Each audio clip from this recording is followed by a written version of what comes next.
Olha, por falar em criança, você já ouviu falar de terror noturno? É muito comum que no período pré-escolar, entre 3 e 5 anos, algumas crianças tenham um distúrbio do despertar. São pesadelos fortes que duram um pouco mais de 15 segundos. Nos bebês pode gerar uma crise de choro incontrolável e nos maiores aí sonambulismo. E é sobre esses episódios que a consultora do sono materno infantil, Ana Franz, veio aqui para explicar para a gente hoje. Ana, seja bem-vinda, tudo bem? Tudo bem, Zélia? Tudo ótimo. Ana, comum aí pesadelos entre crianças, é algo que os pais devem se preocupar? Olha, Zélia, é muito comum, não é nada preocupante, porém existem algumas coisas que os pais precisam ficar atentos, né? Talvez para evitar, diminuir com que esses episódios ocorram. Hoje as pesquisas indicam que 50% das crianças de 3 a 6 anos têm algum episódio de pesadelo durante a semana. E terror noturno já é bem diferente. É apenas 15% das crianças que têm. E muitos pais acabam confundindo, né? Já vem com um diagnóstico meio pronto. Ah, meu filho teve um terror noturno. Mas Não realmente é bem assim. não é bem assim. É um diagnóstico mais difícil, tá? Precisa ter um profissional especialista mesmo. E o que a gente precisa realmente é se atentar a como evitar que esses episódios ocorram, Claro. né? Quando você fala em terror noturno, pesadelo, acho que todo mundo tem pesadelo, sabe mais ou menos o que acontece, né? O terror noturno, o que diferencia ele, já que são menos crianças que acontece isso, mas como é que se identifica? A diferença entre terror noturno e pesadelo são duas. Na verdade, o terror noturno, ele acontece um despertar na criança quando ela está no sono profundo. E o pesadelo, ela está no sono leve. Ou seja, a criança, do pesadelo, ela lembra facilmente de tudo que aconteceu, ela consegue relatar. E isso causa um medo na criança até de voltar a dormir. Sim. Já o terror noturno é assustador para os pais, porque a criança acaba se debatendo, gritando, chorando muito, mas passa rapidamente.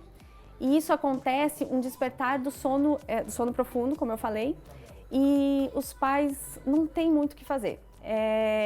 Infelizmente, é sentar, esperar aquele episódio passar, dura em torno de 15 minutos, e a parte boa é que a criança não lembra. Não vai lembrar. E o ideal é que no outro dia nem se comente com ela, nem se fale a respeito, tá? O pesadelo...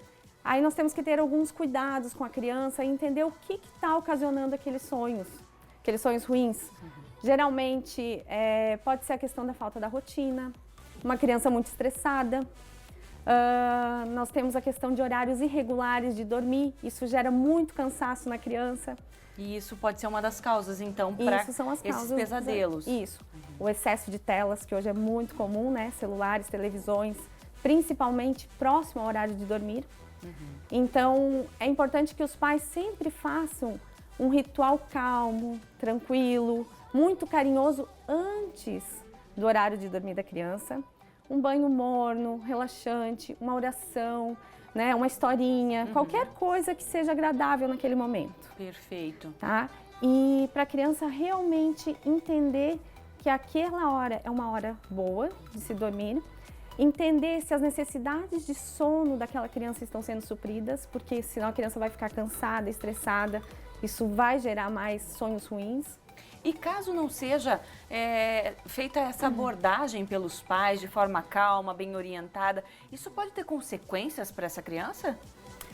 Olha, se ela tiver muitos episódios e por mais que os pais estejam tendo as condutas corretas, aí é necessário perceber se aquilo ali não é alguma questão emocional que a criança está querendo dizer.